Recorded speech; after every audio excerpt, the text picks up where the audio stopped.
Hey everybody, we are inching our way to the spring planting season, and I want to help you pass this time by continuing this series that I'm doing of container inspiration, and every single photo that I'm including in this are provided by viewers like you. And so it's really nice to see these real world photos of actual containers that people have grown, and I absolutely love sharing these with you. And I'm going to start right now with Tina from Miramichi, New Brunswick, Canada.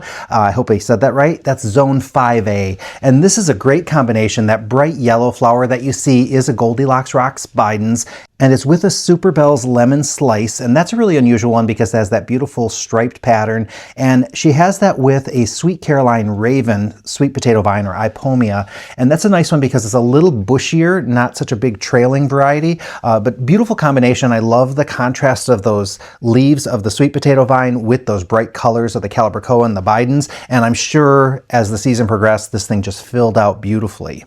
This next one comes from AJ in Tulsa, Oklahoma, and there's a couple photos here. So first of all, we have this verbena, and AJ says they weren't real happy with the performance of that. However, as they gave it more fertilizer, they did notice it flowering more and filling out a lot more. The petunia over here, there's only one petunia in that container, and with the fertilization and watering techniques that we've talked about in previous videos, they were able to really get it blooming, really growing, so really happy with that. But really the showstopper over here is this petunia over here. That's might be a limoncello or one of the older yellow varieties, along with that coleus. And so really nice combo, and you can see how nice and big it is. In the background, there's some more coleus and maybe some petunias tucked in there and some Calibrachoa. So good mix of stuff going on. Oh, and there's a geranium over in the other corner. No, that's a verbena, not a geranium. So really nice combo, and I love having those right next to the chairs there so people can enjoy them. And then the next one we have comes from Janet in Canton, Michigan, zone 6A. And look at that dahlia with those dark, rich leaves. I love that. Looks great with that coleus. And then that sweet potato vine down at the bottom adds that blast of chartreuse green towards the bottom. I love how the habit on this is really nice. Now, I have a feeling that the coleus probably got quite a bit bigger as the season progressed, but really nice kind of color combination here, keeping it a little bit more subdued. Lori in Hebron, Ohio, zone 5, sent us these. Look at that beautiful petunia growing up with the spike in the back, or maybe that's a cordyline, I'm not exactly sure. And look at the Calibrachoa in this next one. Really beautiful, full of flowers, really overflowing over that pot. And then this other one here, some geraniums tucked in with some spikes and some vinca in there. And I love how she uses this wash basin, and I think she's just putting pots inside the wash basin, which is a really good solution because it allows you to change them out, move things around, adjust as necessary, and also probably uses a lot less soil. Now we're going to bounce back to Canada, where Marilyn from Frankfurt, Ontario, zone 5B, sent us this. And look at that petunia in there. Now that is definitely one of the more vigorous varieties. So it could be a Supertunia Mini Vista White or Supertunia Vista Snowdrift, or maybe a Color Rush or one of those varieties, but definitely a beautiful, vigorous variety that she's definitely giving good fertilizer and watering properly, because look at how full it is. And then over here we have a begonia along with some ivy. That's one of the wax begonias. Maybe it's an angel wing or something like that. So really nice hanging basket. And this one can probably take a good bit of sun, or it could take shade as well. So very versatile with that ivy and that begonia in there. Robin in Sparta, Ontario, zone 4, sent us this, and take a look at that beautiful trailing begonia in there. That is absolutely gorgeous. I love it with that Rudbeckia tucked in there in the back as well. And that's probably a perennial Rudbeckia that she has in the ground. Meanwhile, the container has that beautiful begonia filled with flowers too. And then look at the marigolds with a spike. Really simple combination, looks good. And if you look in the background, it looks like she continues those marigolds, and she has some petunias and hanging baskets. So very, very nice. And this is that Vinca or Diplodania? Which would be in the Mandevilla family. I think it might be the Mandevilla or Diplodania. Beautiful color on that. It's kind of got a coral pink as opposed to just being red or pink. So really nice, and looks really healthy. I love how many flowers are on there, and look at how many buds are on the way. So she also sent us this one. Is this also Diplodania, or is that like Australia? These are plants that I'm not as familiar with, so I apologize, but looks beautiful with the creeping Jenny or Lysimachia. Take a look at those Calibrachoa baskets. Look at how full those are. Those are absolutely stunning. And then down here we have some petunias down below. Nice combination here. And I mean, she has given these things the right amount of fertilizer because they are so covered in blooms. And for this last photo, she has this box, has this dark cordyline surrounded by some wax begonias. And so you can see those are a series of plants just kind of tucked in there. And then take a look at her hydrangea. That is incredible. That's a Macrophylla hydrangea, and it is so full of blooms. I'm just astounded at how great that plant looks. Now Liz from West Pittston, Pennsylvania, Zone 6A, sent us this, and she has some vinca in there. That's the pink flower with some scaevola, and this is a great combination because it can really take the heat. So those are nice plants to put together if you got that really hot spot. And let's take a look at the background there. She has some nice, I think those are probably some zinnias that are orange. Is that maybe a vinca or a campanula? In the background that's blue, probably campanula. I'm guessing. These are, I'm not always good with identifying some of these more perennial plants because I know my annuals a little better. We have some rudbeckia in there and probably some more zinnias. I'm not sure what that dark purple one is, but great combination here. I absolutely love what she's got going on. Now we're going to visit Kristen in Cattaraugus, New York. Not sure if I said that right. That's Zone 4B. And she apologizes for the propagation station in the corner here, but I'm actually very grateful she has it in there because I love that she's reusing her containers and then she's using those clear plastic cups as humidity domes to help her propagate some plants. Really good solution there. So thanks for actually including that. I know you're a little embarrassed by that, but I appreciate it. And this container has those beautiful impatiens in there. That's the pink flower. I love the addition of that coleus in the back. That's a really nice one with a really nice defined pink center in there. And then the white plant is some euphorbia, and she has some Lysimachia or creeping jenny in there. Really nice combination. I love how full that is. And here we're seeing a flower from her tropical hibiscus, and this one has some sentimental value for her. She writes that she gave this plant to her mom over 10 years ago for Mother's Day, and her mom kept it in the kitchen for years. And then when her mom passed away a couple years ago, the plant was struggling, but she finally figured out how to get the food and lighting right on it, and now it's loaded with blooms. And she says, I feel her in my heart every time I look at these blooms. And I gotta say, that is a beautiful plant, beautiful flower, and I'm so glad that you have that memory of your mother. That's one thing about gardening that makes it so special, is that it is something that's passed down through generations or from friends to friends, and you know, it's something very, very special. And the memories that you do, because I think it's so tactile and so sensory, there's just so much to it. I absolutely love the fact that people can kind of carry gardening in their heart and carry people in their heart through their plants. So thank you very much, Kristen, for sharing that. Absolutely appreciate it. She also shows us this one, which has this beautiful purple fountain grass with some coleus, and then she has some dichondra that's usually called Silver Falls or something like that. There's some zinnias in the background I see. Looks like she might have some kind of maybe canna lily, or is that just a type of, I don't think that's a hosta. I can see a little peekaboo of a hydrangea back there. So beautiful garden. Things are really blooming nice. And then when we look over towards the other side here, there's a good mix. She has that clary salvia. That's kind of like what I had grown, and I love how hers looks. She's definitely giving it more water than I gave mine. And that coleus has that pink in there, and then some arborescent hydrangeas. And then we look to the back, there's hostas, and then that petunia in that urn is doing really well. I love how it's trailing over the edge, but yet I'm still able to appreciate how beautiful that urn is.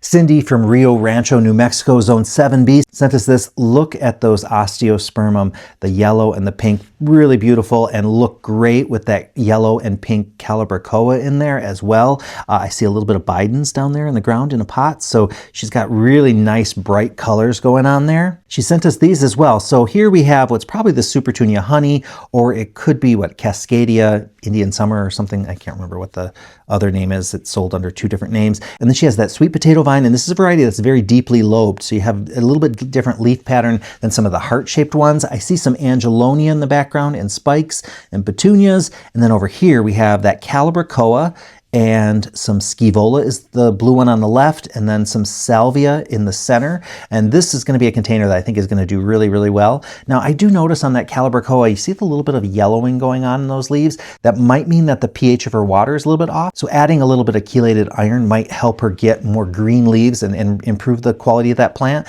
Now, it is a relatively young plant, so it might also just be adjusting to being planted. And then over here, we have what's probably the Truffula pink gomphrena. It could be the fireworks gomphrena as well. That's a really nice plant, and it looks like that might be a Supertunia Vista bubblegum in there. So really nice combinations. I really appreciate Cindy sending that to us. And Kristen from Stillwater, Minnesota sent us this, and take a look at her petunias here. I'm going to guess that's the Supertunia Black Cherry, although there are some other really dark red petunias out there that this could be.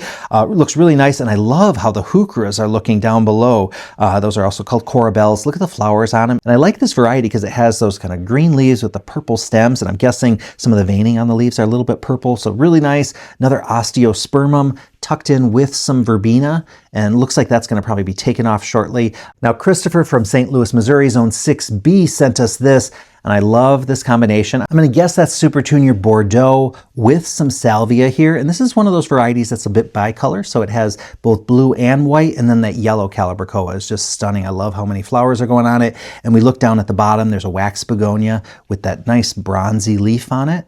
And then over here, we have what might be the Super Tunia Bordeaux again with that purple fountain grass, also another begonia. And then look at that sweet potato vine or Ipomia that's just looking really nice and full. And there's a white geranium in the background as well. So nice combination there. And then again, we see that purple fountain grass. This one's really taken off and has some angelonia in there. I love how that pink color stands out against the purple fountain grass. We have what might be the Super Tunia Silverberry, I'm going to guess. And then we have some, is that heliotrope down at the bottom? I think that's what it's called. That's one that I haven't really grown, so I'm not as familiar. And then that black sweet potato vine, holy smokes, look at how nice and rich that color is. In the background, I see some hydrangeas, and maybe is that Vinca or is it Impatiens? I'm not exactly sure. Can't quite make it out, but beautiful. I love that fern too up against the house. That's really nice. Really adds a nice texture in that background. Now, Peppermint Wind Farm in Staunchfield, Minnesota, Zone 4 sent us these. This petunia you see here is the Amazonas Plum Cockatoo. She said she was a little disappointed. This is as big as it got, and that is a petunia that has really cool and abundant flowers, but it grows a little bit funny in the sense that, like I noticed on mine, the spent flowers did kind of dry up and turn brown, so I wasn't in love with it, but it's really cool. So I think it's one that you got to mix with some other things so that if it is going through kind of a downtime, you can, count on your other plants to show off. She does have it with the Scaevola, which I'm guessing in a couple weeks time, when it got a little warmer, that Scaevola probably really took off and looked great. I love the colors together. The Scaevola does bring out the purple in the center of that Amazonas Plum Cockatoo petunia. And here we have another petunia. I think that's the Glamoflage. So that is a variegated leaf one, a little bit more of a yellow leaf. So that it's a very interesting, more unusual one. She has it with some white lobelia, which I think looks great in there. There's a hosta, no, that's a canna tucked in the back as well. There's some elephant ears as well, or I'm guessing that's maybe a colocasia, and then some ivy running down. So really beautiful barrel. Really beautiful barrel. And then this one over here, that pink one up at the top, that's a Cleome or Cleome, and that one gets really nice and tall and big. And then she has it with a petunia, and that could be the Super Tunia Bordeaux. Looks like there's another petunia in the back that could be Super Tunia Lovey-Dovey, but I can't quite tell, or maybe it's a Mini Vista. I'm not sure exactly, but look at her Plectranthus, and she said that one went crazy. There's only one Plectranthus in there, and that is a plant that really does take off. It's also a deer-resistant one, so it's a good one to kind of tuck in spots that maybe the deer like to nibble. It does deter them a little bit because it does have a really strong kind of lemony scent to it when the leaves are touched. So it's a pretty nice plant, but it does kind of take over time. But you can hack it back if you need to. So if it starts getting too big, just get in there with your snips, get that stuff out of there, and it's going to look great. They also sent us this, so we have this Griffin or Pegasus begonia here with this euphorbia, and this I think is one of the pink varieties, which is really pretty. I haven't grown one of the pink varieties before because usually they're a little bit too pale for my taste, but this one looks really nice. I think it's just enough pink in there to look great. There's some Plectranthus. There's probably something else in there, but I can't quite make it out at this point. And this combination of plants actually would do quite well in a shadier spot too. They don't need tons of sun. That euphorbia, the Plectranthus, the begonia, all those are plants that are going to do pretty well with minimal light, so very versatile in that sense. Nia from New Brighton, Minnesota, Zone 5A sent us this, and look at this little oasis she has. I love the fact that that Super Tunia Hoopla Vivid Orchid, that's the purple and white petunia, how well that is doing. Look at how it just covers the space, and there's a good chance that there might only be 2 or 3 plants in there because that one's very vigorous. I love the dark leaf of that colocasia, or maybe it's an alocasia. I think it's colocasia though. Really, really nice. And looks great with that sedum she has down on the back. So she's really playing with those dark leaf colors as well. And you can see just looking at the background, I think, is that a 9-bark in there? And then also that evergreen. Those are all beautifully textured plants that really form a great backdrop. The grass that you see in there is a papyrus grass. I'm going to guess it's the King Tut. And then she has the Truffula Pink Gomphrena. And then if you look down in that box, that plant with the little yellow flower, that is the eyeball plant. I have seeds for that this year, and so I'm going to try growing it myself. And it's nice to see it in a container. I like how it grows. It actually kind of has a unique look to it. So it's not like one of those formal plants. It looks a little bit more informal. Look at that beautiful colocasia back there with that white stripe or vein down the middle. Looks like there might be, is that a geranium back there? A euphorbia is that kind of bright leafed one. Let's see, I see more geraniums, kind of a great mix of plants. I can't quite make out what this purple one is. Can't quite make it out, but this is such a beautiful yard, and what a great foundation with a mix of evergreens and different shrubs in the background. I mean, let's pay attention to that background for a second. I think that changes everything for her. I mean, she has these beautiful containers, but that background is really, really nice, well thought out, looks fantastic. And there's a smoke bush back there in the corner too, with the dark leaves and the plumes up at the top. That's pink garden phlox and white garden phlox. Really incredible mix of plants. And up close to the house, she's got more of that colocasia with the geraniums. Those geraniums are doing great. I love the color of this one. It's kind of a corally orange color. That, I'm guessing, is a petunia, but the color looks a lot like some of the calibrachoas. But really, really beautiful. And then some lantana here in front that's just starting to take off. So beautiful little entrance there. Dave from New Freedom, Pennsylvania, Zone 7A, sent us this backyard pic. And look at those beautiful containers. Now, I'm not going to know all of the plants here, but it looks like there's like a banana tree plant in the back there with some coleus, beautiful petunias along the back, it looks like. I'm trying to see, I'm not sure what everything is in here. Boy, that's Creeping Jenny. That's just a container of Creeping Jenny or Lysimachia. And look at how nice it looks. It's just trailing down the edge. Is that Nemesia or Nemesia? I'm not exactly sure. I can't make out all the flowers in here, but looks fantastic. I'm guessing that might be, is that a marigold? A couple marigolds, different varieties. Some sweet potato vine, coleus, more colocasia. Really nice, abundant flowers in these too. So there's some good fertilization going on with these containers. Dave also sent us these combinations. Holy smokes. Take a look at the petunias in here. Looks like there's also a bit of euphorbia and some coleus in there. So good look there. And then this looks like it's a type of dahlia. Might have either a straw flower or dahlia in the background. And then what else do we have? Oh, look at that beautiful blue flower. Is that? Oh, I better be careful because I don't know exactly what that is. I know it's a really common one, but I don't know it. More petunias back there. Looks fantastic. And look at this petunia basket. So it looks like we have 3 varieties. We have a white, more of a purple color, and look at that one with the beautiful white center. That is really nice. I love how that stands out. Reminds me a little bit of the new Supertunia Tiara series, which has that white center. I'm not sure that that's what that one is. It's really quite gorgeous. Then we have some more petunias over in this one, looking great. And then in the back porch, that's probably a butterfly bush or buddleia back there. Look how dark the flowers are. I think that's what it is, but I might be wrong. I'm not always the best at plant ID, so forgive me if I got anything wrong, but I try to do my best, and you guys usually give me corrections in the comments below. So I will, if there is something that I maybe got wrong, I'll also put it in the description here. But beautiful, beautiful. Now Sharon S. from Richmond, British Columbia, Canada, in Zone 8A sent us these. I really love this unique color combination because she has the Supertunia Bermuda Beach with the Superbena Peachy Keen, and then that Calibrachoa is the Superbell's Coral Sun. It's just a bit more of a peachy orangey tone than some of the hot pinks that we see. And she also has a bit of salvia popping up at the top, and that's a peach color, which I really do like the peach salvias. They're really interesting looking. And then when we go over to her next bit, there is some Kufia. That is the Vermillionaire up at the top, I believe. And she has some zinnias in there. I think she said that was the Profusion series, some orange lantana as well, orange yellow, and then that's some lemon coral sedum across the bottom. So this is a really nice combination. Hummingbirds are going to go crazy for that one. And then on her pergola, she has these baskets. So up at the top is some pink Scaevola. This is a James Britannia. I think that's Safari Dawn, she said. And then she has a Calibrachoa. That's the Superbell's Pink Lemonade. That's the one that has a bit of a color shift. The flowers are going to need to be pink or yellow or a combination of the two. And for this last submission, we are going to Finland. So Christina from Ulansalo, Finland, I'm not sure if I pronounced that right, Zone 4A sent us these, and this is a fantastic combination. I'm really fond of those yellow petunias. She did say that she had started a lot of these from seed. Let's see, she has Diamond Purple, the Easy Wave Burgundy Star, Diamond Sunshades, Easy Wave Purple Improved. So really fantastic. I love how those window boxes look. They're just so full and nice. And I mean, it's just really gorgeous. That brings us to the end of segment 4. I still have more to come. You guys sent in so many photos and so many great combinations. I find these absolutely inspirational, and I think a lot of viewers do as well. I would encourage you to leave a comment below with some of your favorites and maybe some of your ideas that you're getting from this, because we all love to get a little feedback, and this is just an opportunity, I think, at this time of year to really see some color and really start thinking about what our yards are going to look like and what our containers are going to look like. So thank you guys for watching. Thank you for all your comments, your likes, all of that. It's been really wonderful, and I will see you guys all in the next video.